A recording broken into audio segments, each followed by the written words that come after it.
Pai, estamos aqui na Tua presença, pedimos a Tua bênção, a Tua graça, a Tua iluminação e a unção do Teu Santo Espírito, Senhor, para falarmos as Tuas palavras e para que os nossos corações a entendam e absorvam. Sejas conosco e nos dê a Tua graça e a Tua paz e perdoa os nossos pecados, pois é em nome de Jesus porque oramos agradecidos.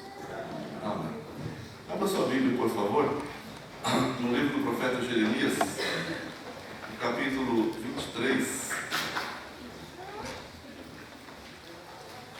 Vou ler os versículos 5 e 6.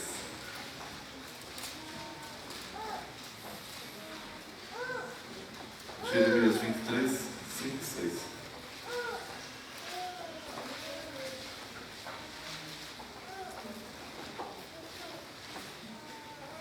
Todos encontraram? Antes da gente ler o texto, eu gostaria que vocês olhassem para o telão e juntos falássemos o tema da mensagem. Vai, quem se arrisca?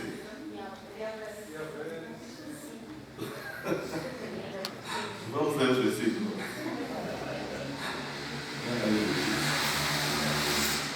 Eis que vem dias, diz o Senhor, em que levantarei a Davi um renovo justo. Sendo rei, reinará e prosperará e praticará o juízo e a justiça na terra. Nos seus dias, Judá será salvo, e Israel habitará seguro. E este será o nome com que o chamarão: o Senhor, justiça nossa, que é o tema da nossa mensagem. Os irmãos podem sentar, por favor.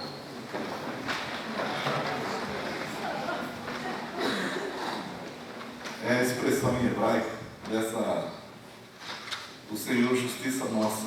É o que está escrito aí.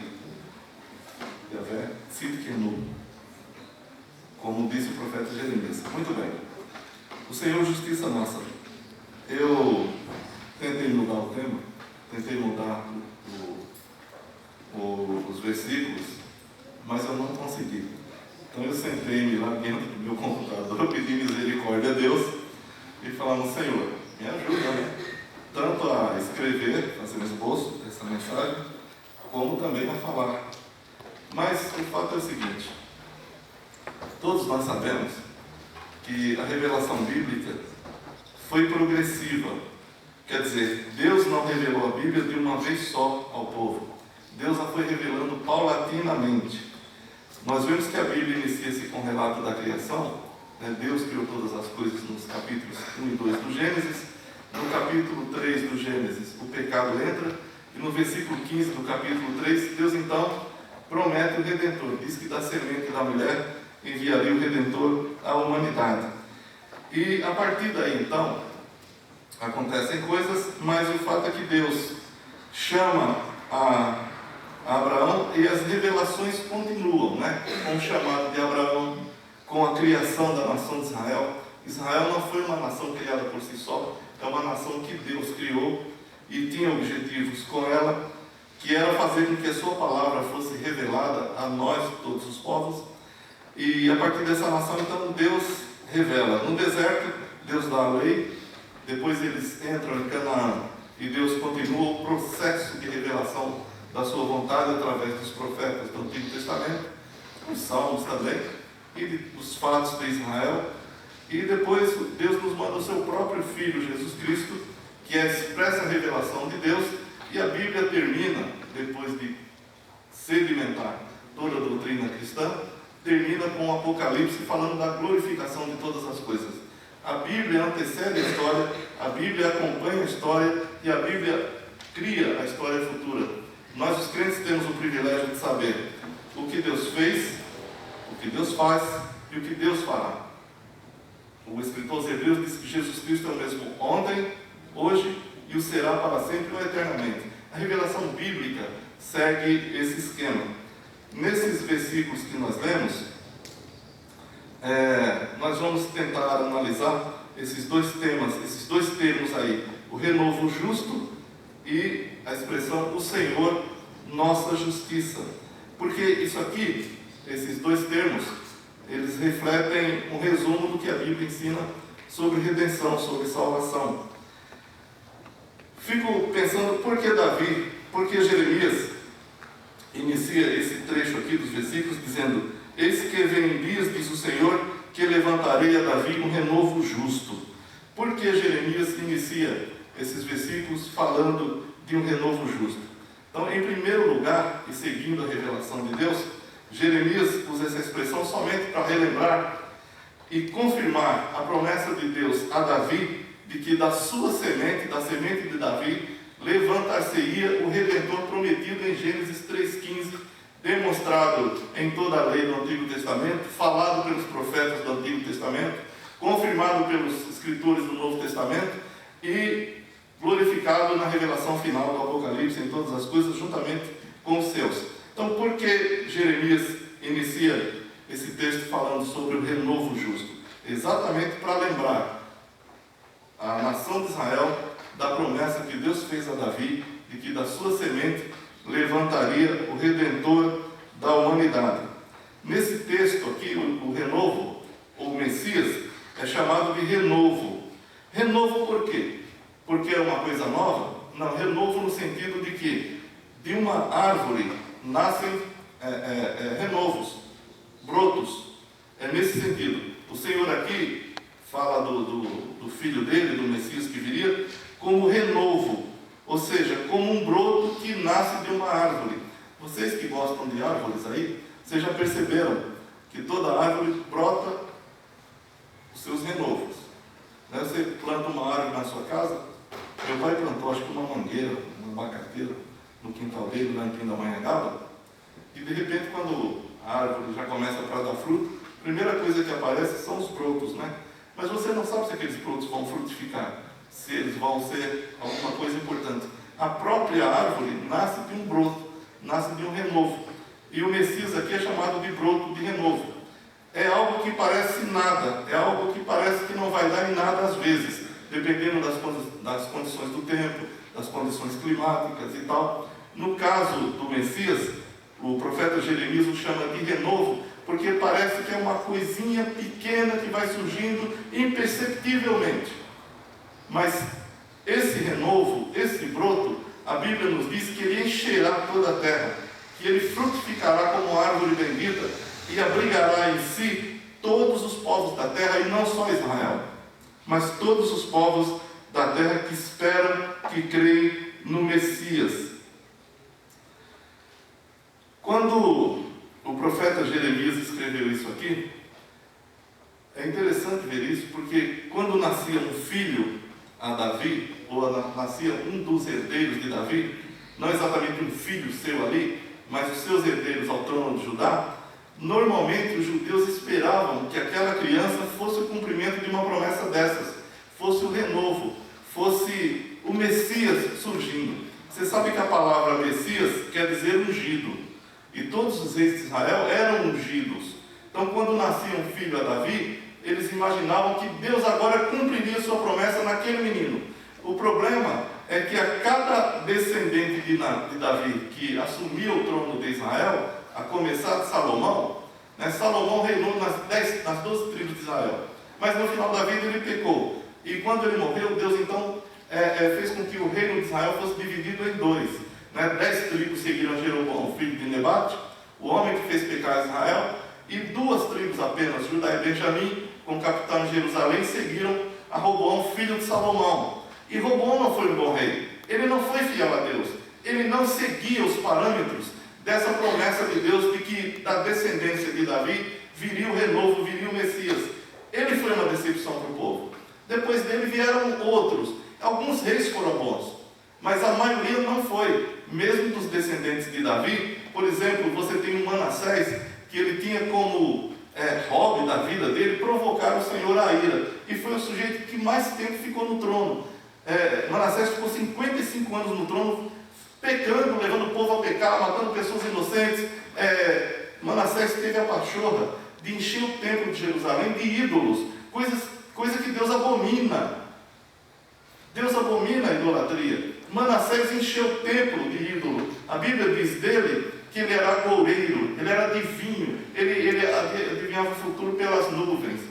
E ele tinha como objetivo de vida provocar o Senhor à ira. Então, quando você lê a história desses reis, e outros tantos, Amon e tantos outros reis, filhos de Davi, foram pessoas que não preencheram os requisitos. O profeta Jeremias diz: eis que vem dias, diz o Senhor, em que levantarei a Davi um renovo justo. Mas esses descendentes de Davi não eram justos. Eles não faziam a vontade de Deus. Com exceção de Asa, com exceção de Ezequias, de Josias, principalmente desses, Josafá, que fizeram andar mais ou menos no caminho de Deus. Quer dizer, Josias e Ezequias foram dois reis extremamente fiéis, mas a maioria não foi. Mas esses reis também não cumpriam todo o desígnio da profecia, de que um renovo justo nasceria a Davi. Diz o texto: sendo rei, reinará e prosperará, e praticará o juízo e a justiça na terra. Então, esses reis que procederam dos lombos de Davi, como se diz, da ascendência de Davi, não foram reis que preenchiam esses requisitos. Então, a esperança do povo de Israel começa a definhar. Você sabe, e o próprio Salomão diz isso nos Provérbios, que a esperança demorada faz definhar. Quando você espera que uma coisa aconteça e essa coisa não acontece, você começa a se desesperar, você começa a achar que aquilo nunca mais vai acontecer. E com as promessas de Deus com relação a Israel, especialmente aos filhos de Davi, os israelitas deixavam de cumprir a vontade de Deus porque eles não viam perspectiva de cumprimento delas. Quando o profeta Jeremias diz que Nabucodonosor vai invadir o reino de Judá, destruir Jerusalém e o templo, os judeus não acreditam nisso. Eles dizem: Deus nunca fará um negócio desse, porque Deus habita nesse templo. E Jeremias falava: não, Deus vai destruir por causa do pecado de vocês. E eles falavam: não, Deus não vai destruir.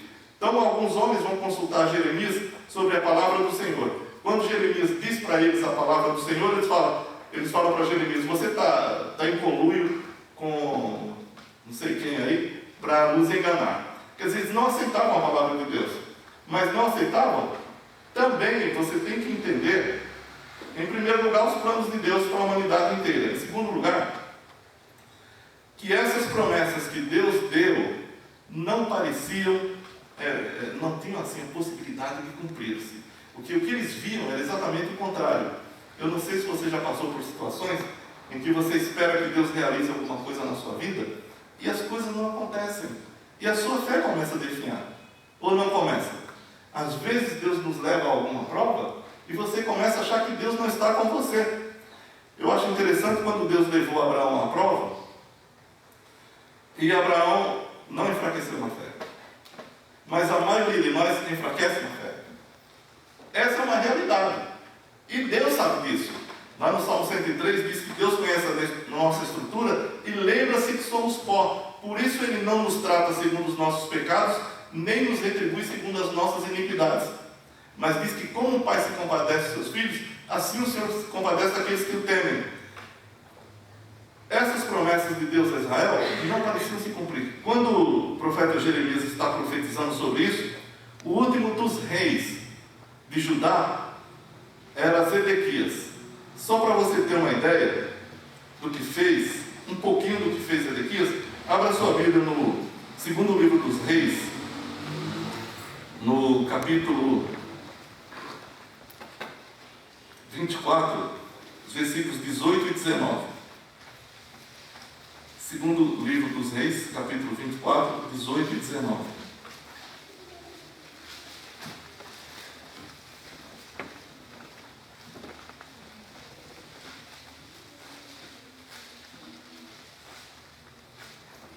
Vejam o que diz a Bíblia a respeito de Zedequias, que era o último dos reis de Judá que seria levado em cativeiro. Tinha Zedequias 21 anos de idade quando começou a reinar, reinou 11 anos em Jerusalém.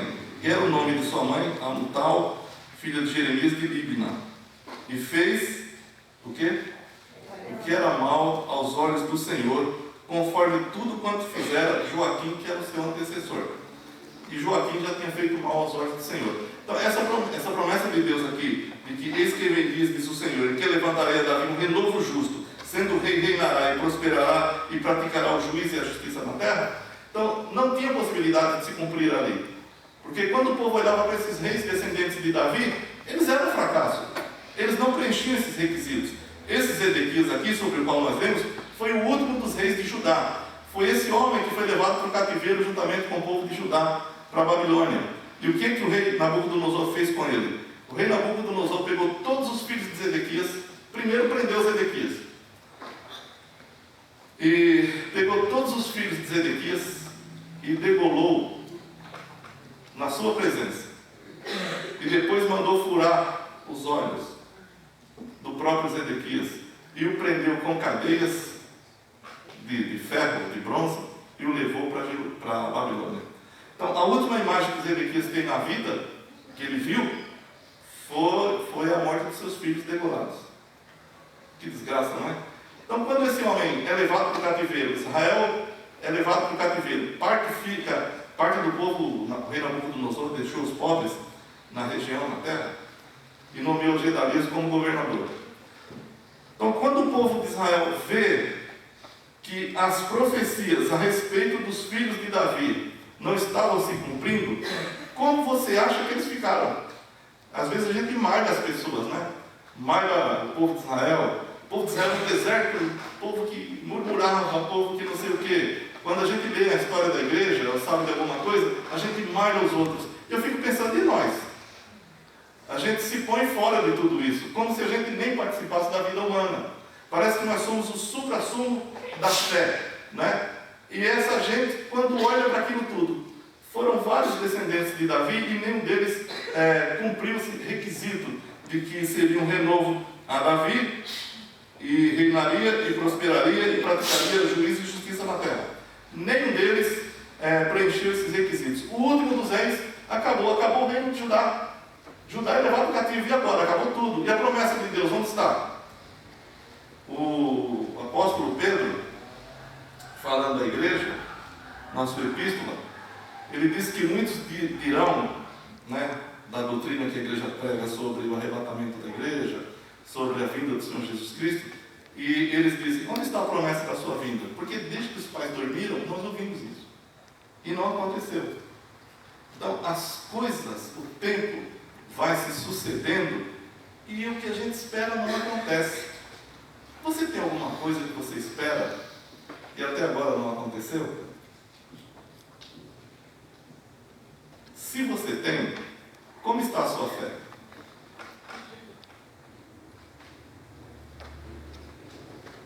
E aquele irmão que está meio fraco na fé, dizendo, o Senhor não me ouve. O que você tem feito por ele? Você tem orado com ele? Você tem orado por ele, ou ela, não é? O que você tem feito? Aqui nós temos um fato em que parece que a promessa de Deus não está se cumprindo.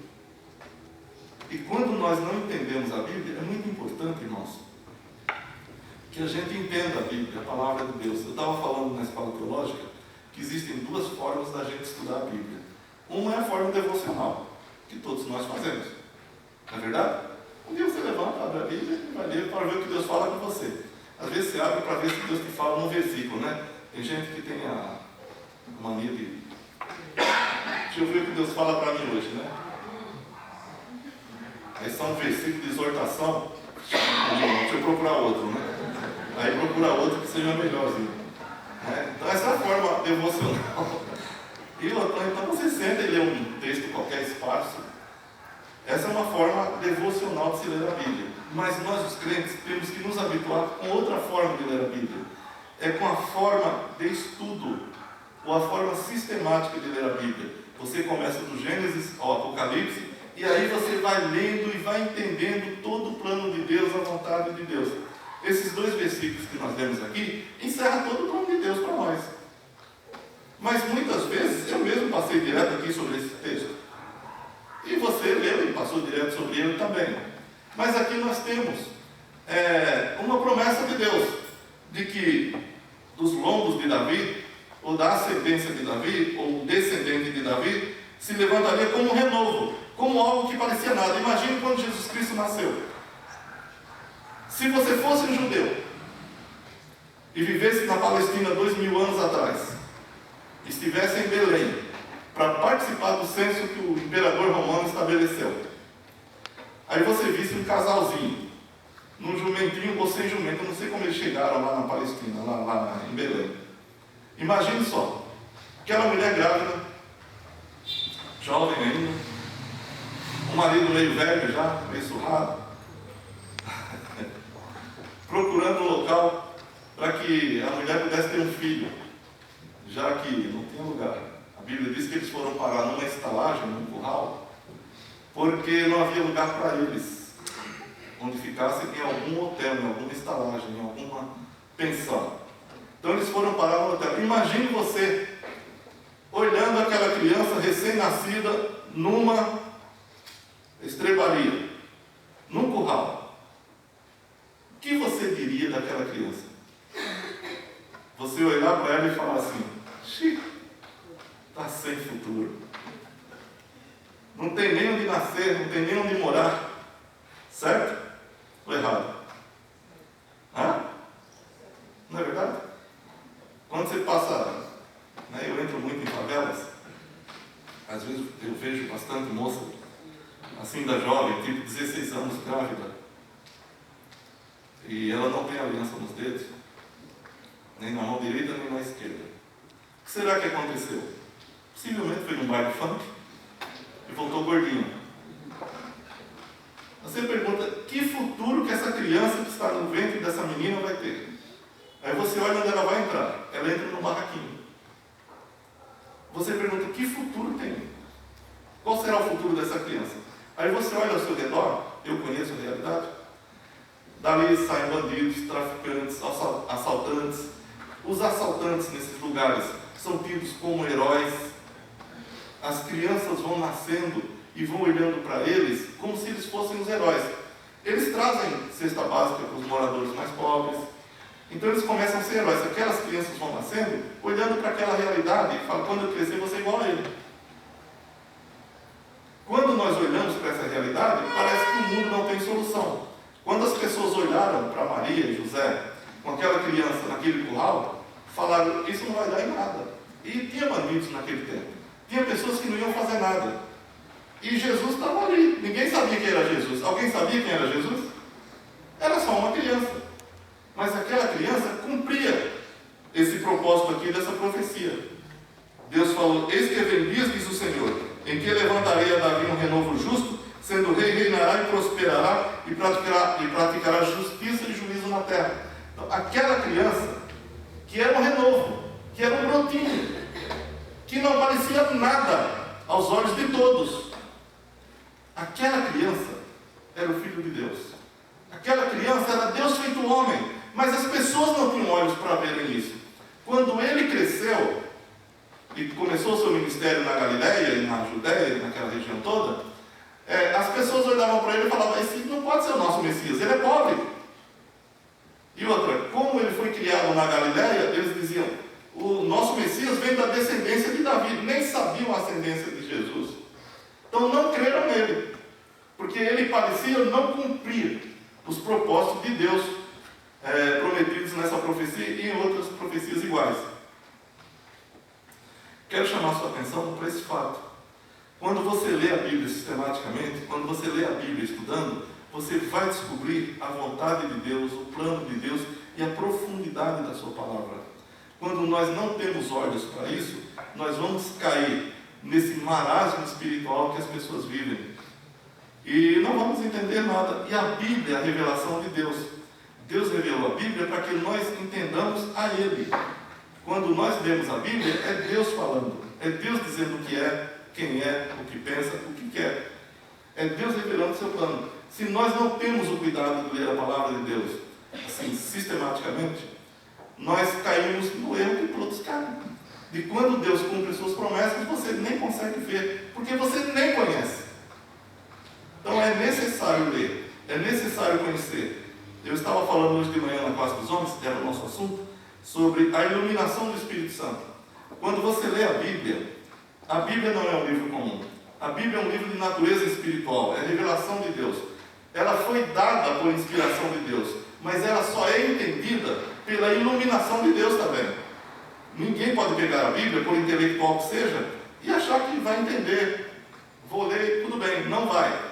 Ou você lê em estrita oração e reverência diante de Deus, ou ela será um livro comum. Quando você lê a Bíblia com reverência, em oração, você vai ser iluminado pelo Espírito Santo de Deus e vai entender a mensagem dela. Então a Bíblia é um livro difícil de entender? Não. A Bíblia só não é um livro comum. A Bíblia é um livro espiritual. E para você entender, tem que ser iluminado pelo Espírito Santo de Deus, senão você nunca vai entender.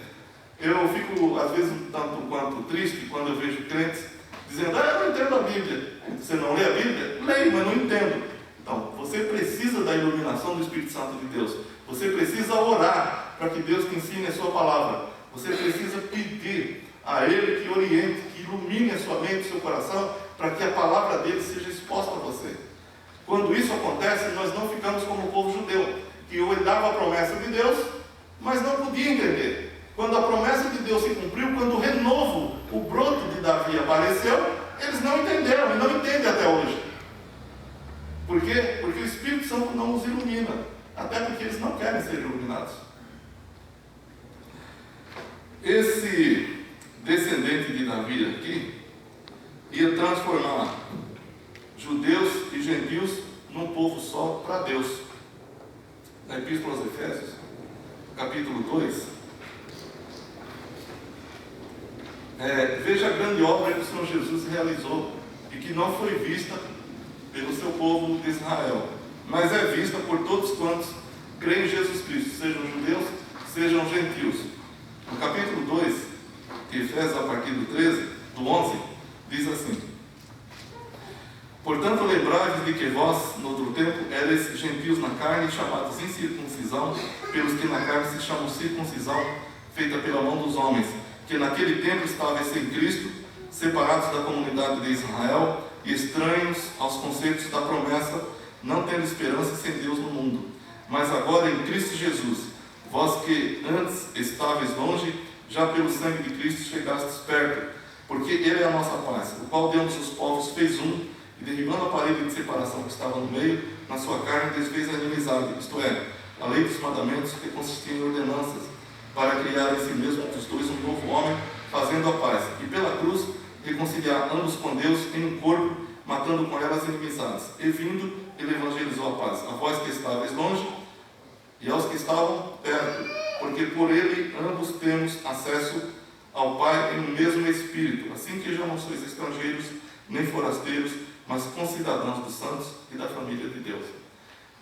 A obra que Jesus Cristo veio para realizar não era só para os judeus, era para o mundo inteiro. O renovo que nasceria Davi e reinaria sobre toda a terra, sobre toda a carne, e reina sobre toda a carne. Quando Jesus veio ao mundo, ele disse que o reino de Deus havia chegado. Não foi isso que ele pregou? O reino de Deus chegou, então arrependam-se. O reino de Deus chegou e eles não viram, porque não tinham olhos para isso. Interessante que o profeta Daniel, interpretando o sonho de Nabucodonosor, no 2,44 de Daniel, ele tem uma profecia também sobre isso, que os judeus também não viram, e não veem até hoje.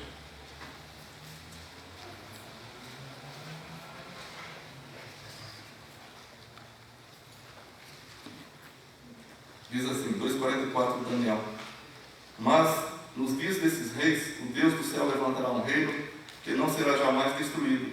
E esse reino não passará a outro povo. Esmiuçará e consumirá todos esses reinos e será estabelecido para sempre. Então, a promessa de Deus para Israel era essa. Jeremias disse: o renovo do Senhor, sendo rei, reinará e prosperará e praticará justiça e juízo na terra. Mas por falta de percepção espiritual e de leitura da palavra na direção do Espírito Santo, eles não entenderam. E esse rei aqui também, nesse texto, diz assim: nos seus dias Judá será salvo e Israel habitará seguro, e este será o nome com que o chamarão: o Senhor, justiça nossa. Israel recebeu a lei de Deus e não entendeu, conforme o plano de Deus. Em vez de olharem para ela e pela fé vislumbrarem o eterno propósito de Deus de redenção da humanidade, a transformaram no seu próprio objeto de culto. Então a Bíblia diz que eles procuravam estabelecer a própria justiça observando a lei. Mas ninguém é salvo por qualquer tipo de obra diante de Deus. Não são as nossas obras que nos levam a Deus, todos nós sabemos disso de có e salteado. E a lei tinha um objetivo, e em Gálatas 3, 24, Paulo diz que o objetivo da lei é nos conduzir a Cristo. Ou nos conduzir. É interessante essa expressão Cristo, porque para nós Cristo parece o nome de Jesus Cristo, né? Quando nós falamos Nosso Senhor Jesus Cristo, quando nós pronunciamos o Cristo, parece que nós estamos falando o nome de Jesus. O nome de Jesus é Jesus. Cristo é um título. A palavra Cristo, ou Christos no hebraico, no grego, é a mesma de Mashiach no hebraico, ou seja, Messias. Então Paulo diz que a lei nos serviu de aio, de indicador, para nos levar ao Messias. Não só nós, mas os judeus e todas as pessoas. Então, eles não entendem e não entenderam isso até agora. E lá em Romanos 9, do 30 ao 33, Paulo diz que eles procuraram estabelecer a sua própria justiça e não viram o que Deus faz. Esse texto aqui de Jeremias, que diz que o renovo de Davi será o Senhor, justiça nossa. Olha só que coisa interessante. A nossa justiça não vem de nós. Eu e você não temos justiça para estar diante de Deus. A nossa justiça é imputada a nós. Então, quando Jeremias fala nesse texto aqui, que nos seus dias Judá será salvo, Israel habitará seguro, e esse será o nome com que o chamaram, o Senhor justiça nossa, está falando da doutrina da imputação. O que é a doutrina da imputação? É a doutrina que nos ensina que nós não temos justiça nenhuma para estar diante de Deus. Na verdade, todos nós somos caídos, depravados em pecado, separados de Deus e tudo mais. Mas quando nós estamos em Cristo, quando nós nascemos de novo, quando nós abraçamos a fé cristã, quando nós aceitamos o Senhor Jesus Cristo, como se diz usualmente, o que Deus faz? Deus faz com que a justiça do seu Filho, do Messias, seja imputada a nós. É como se nós tivéssemos toda a justiça de Cristo. Não é como se nós tivéssemos. Deus nos imputa a justiça de Cristo. Quando nós somos salvos, e você entrega a sua vida a Jesus Cristo, o que vai acontecer? A Bíblia diz que Deus lança sobre o seu Filho todos os nossos pecados e lança sobre nós toda a justiça de Cristo. Por isso que o profeta Jeremias aqui nesse texto diz que o renovo, que parecia que não ia dar em nada, na verdade alcançaria toda a terra, e não da forma que os judeus queriam, cumprindo a vontade de Deus ou tentando observar a lei, não, mas pela fé em Jesus Cristo, pela fé no Messias. Então a justiça que Deus requer de nós estava no seu Filho, e essa justiça Ele pôs em nós, Ele imputou a nós, Ele pôs em nós, nos vestiu da própria justiça de Cristo, de maneira que quando Deus olha para nós hoje, a obra do Messias é completa na nossa vida. Por quê? Porque nós temos fé nele, essa fé que Ele nos deu. É interessante que a fé que nós temos não é uma fé nossa. A Bíblia diz, pela graça sois salvos por meio da fé, e isto não vem de vós. É uma fé que nos é dada por Deus. A Bíblia fala que nós precisamos nos arrepender, mas o arrependimento é algo que Deus também nos concede. Então Deus nos concede fé, arrependimento e salvação absoluta no Messias. E como nós não temos justiça para estar diante dele, então o que Ele faz? Ele imputa a nós, Ele dá a nós, Ele põe em nós a justiça do seu Filho. Ele derrama no seu Filho toda a sua ira, porque ele recebe os nossos pecados. Jesus Cristo recebeu toda a ira de Deus por causa dos nossos pecados. E nós recebemos toda a graça de Deus por causa de Jesus Cristo. Olha que troca interessante. É sobre isso que Jeremias fala nesses dois versículos aqui. O renovo do Senhor virá e será a nossa própria justiça. Então, quando estivermos diante de Deus, Deus não nos vai perguntar se nós temos justiça adequada para estar diante dele. Ele simplesmente vai dizer, você está aqui porque eu te revesti da minha justiça posta no meu filho. E você então é herdeiro de Deus e co-herdeiro de Cristo, e será glorificado com toda certeza. Nem o crente se perderá, porque a salvação não é obra sua, é obra de Deus. Quero concluir essas palavras usando as palavras de um teólogo do século XVII, Matthew Henry. Ele diz, Cristo é mencionado como renovo de Davi. Sua aparência e seu começo são simples como um broto, e sua ascensão, que parece ser da terra, mas na verdade é dos céus, porque o Senhor veio dos céus, crescerá e será repleto de frutos. Quantos frutos o Senhor Jesus Cristo não adquiriu para Deus Pai com a sua morte e a sua ressurreição? Diz também que tudo que o Messias tocar se tornará justo.